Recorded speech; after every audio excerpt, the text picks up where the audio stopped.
Hey everyone, I just want to do a quick video on how to do the Garmin temp whatever sensor, and I've got it just clipped onto some wires on my bike here. It's out of direct sun, it's a good spot for it.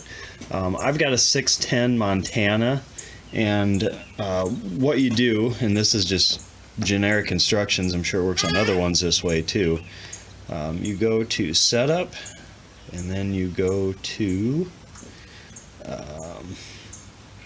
ant sensor, and then tempi sensor, and then you hit search for new.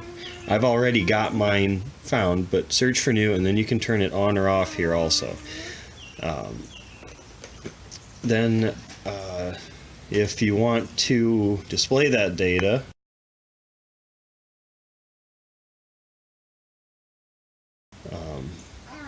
it's right here. You can set up trip computer, and then just pick whatever one you want. And then I went to all categories to find it, and it's way down at the bottom under temperature.